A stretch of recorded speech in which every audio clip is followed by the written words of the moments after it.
আমাদের জন্মভূমি বাংলাদেশে, বাংলাদেশ অবশ্যই আমাদের স্বপ্নের টিম। অস্ট্রেলিয়ার সাথে আমরা ম্যাচ জিতবো ইনশাল্লাহ। আজকের ম্যাচও আমরা আশাবাদী ইনশাল্লাহ বাংলাদেশ জিতবে। আমরা অস্ট্রেলিয়ার সাথে আজকে বিশাল ব্যবধানে জয়লাভ করবো ইনশাআল্লাহ। আলহামদুলিল্লাহ আমরা অস্ট্রেলিয়ার সাথে জিতবো, যেহেতু আমাদের বাংলাদেশ টিম অনেক ব্যালেন্স হয়েছে, ফর্মে রয়েছে। এর জন্য আমি আশাবাদী অস্ট্রেলিয়ার সাথে আমরা ম্যাচ জিতবো ইনশাল্লাহ। প্রচণ্ড গরম, অস্ট্রেলিয়া কিন্তু এই গরমে ক্লান্ত হয়ে পড়বে, আর আমরা কিন্তু এই ওয়েদারের সাথে মিল খেয়ে গেছে। এবং আমাদের আজকে অনেক দর্শক হবে। বাংলাদেশ ক্রিকেটের মেইন উৎস হলো দর্শক। এই দর্শকদের সাপোর্টেও কিন্তু প্লেয়াররা অনেক ভালো খেলে। আমি আশাবাদী অস্ট্রেলিয়ার সাথে আমরা সিরিজ জিতবো, আজকেও জিতবো ইনশাল্লাহ। মিরপুরের মাঠে আমরা জয়ী হব। মিরপুরের মাঠে সাধারণত আমরা ভালোই খেলি, তো আজকেও ভালো খেলবো। আর্জেন্টিনা আমার প্রিয় দল, কিন্তু বাংলাদেশ আমার প্রিয় দল। আমি 90-তে তো বাংলাদেশে খেলা দিয়ে আকরাম খান ওদের অধিনায়ক ছিল, ওখানে তো আমার প্রিয় খেলোয়াড় আকরাম খান। আজকের ম্যাচও আমরা আশাবাদী ইনশাল্লাহ বাংলাদেশ জিতবে।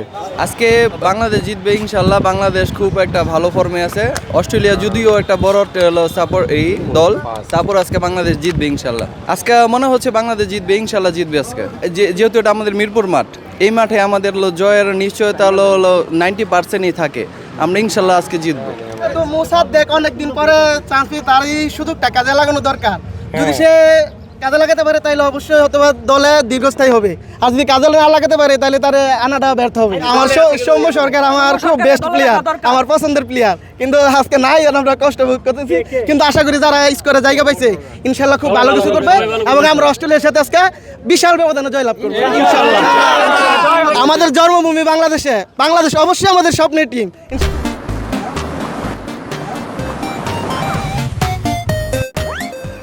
ইনশাআল্লাহ বাংলাদেশের পরে যদি আমাদের পছন্দের অন্য কোনো দল থাকে সেটা আমরা পছন্দ করবো। আমি আসলে ব্রাজিলের হার্ট অফ ফ্রেন্ড, বা দ্বিতীয়ত হচ্ছে ক্রিকেটের সাথে অনেক দিন যাবত জড়িত। প্রায় 2003 থেকে 7 থেকে নিয়মিত এই মিরপুর স্টেডিয়ামে খেলা দেখি। শুধু এই মিরপুর না, বাংলাদেশে খেলার জন্য প্রয়োজন আমি ইন্ডিয়াতেও যে ইয়াতে চলে যাই। তো এই খেলাটাকে কাছ থেকে দেখা মূলত। আর অস্ট্রেলিয়া যেহেতু আমাদের বড় একটা টিম, তাদের সাথে একটা হাড্ডাহাড্ডি খেলা হবে। এবং আজকে এমনভাবে বাংলাদেশ তো এখন পরিপূর্ণ একটা দল আপনারা জানেন, এবং ব্যালেন্স দল। সেক্ষেত্রে আমাদের গেম প্ল্যানে আর হারিয়ে যাবে বলে আমরা বিশ্বাস করি যারা ক্রিকেট প্রেমিক, এবং ইনশাল্লাহ এটা আজকের রেজাল্টেই আপনারা প্রমাণ পাবেন। আমরা সবাই দেখতে আসছি আমাদের দেশকে জিতে দেখার জন্য। ইনশাল্লাহ আমরা জিতবো।